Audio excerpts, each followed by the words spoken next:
I found out on Monday, Monday morning, and definitely playing in front of 90,000 people is very different compared to my old school. So definitely a little nervous, but I knew I had to step up and do my thing. What was it like actually stepping on the field and getting those first snaps in as a player at Nebraska? It's an amazing experience. Just running out to the field and seeing all the fans going insane with the lights and everything, and just being out on the field. It kind of, at the first play, it doesn't really shut everything out. But then, once you get into the rhythm, basically, you get kind of that tunnel vision. You kind of not see anything but the field.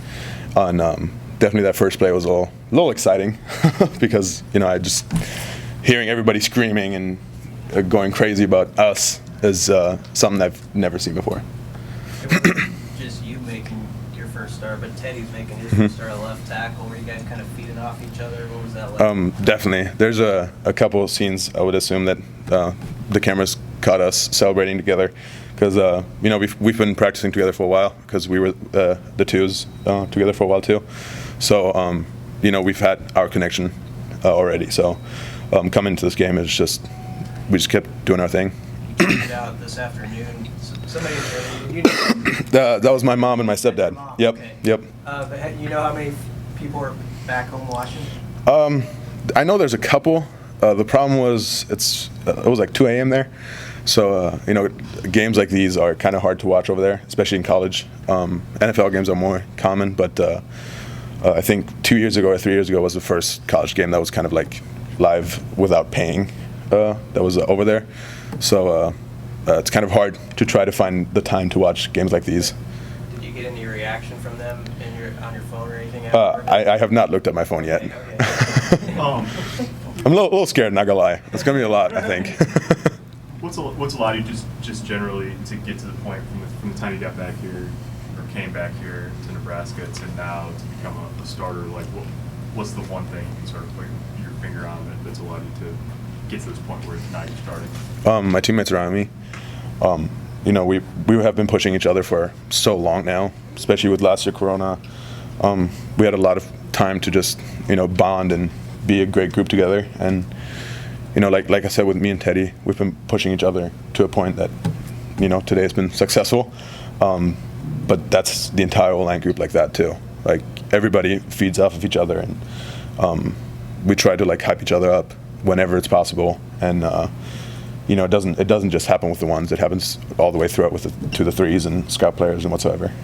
How does it feel that not only you get in, but you guys go from 400 on the ground? I mean, I know linemen like to push people around and Yep. get the run going. It's over 400 yards, man. How's that feel? It's tiring, but as an offensive lineman, that's the best thing, to be able to say that you pushed somebody from point A to B and the guy behind you had success, and like you said, having 400 and whatever yards on rushing, to be able to say that as an offensive line unit is amazing. And what about the offensive line really gelled this week to make that performance possible? From last week, we knew we had to click better together, and we knew that we had to step up and just be better. And I think this week of practice has been the best week, and obviously we set the bar high, but now it's time to jump over the bar. Do you guys feel like you fixed some of the issues that have been propping up over the last couple of games? I assume you're talking about the false starts, and yep, we've definitely had our fair share of those, but during practice it's been a lot better to say that.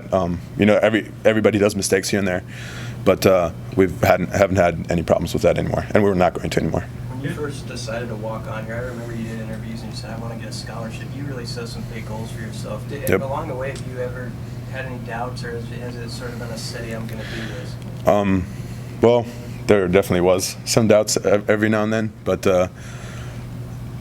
with, like I said, with the group around me, it didn't matter if you're a scholarship or a walk-on. Everybody hypes each other up to the point where it feels like you're a scholarship player and you're running around with players around you that don't care if you're a walk-on or not.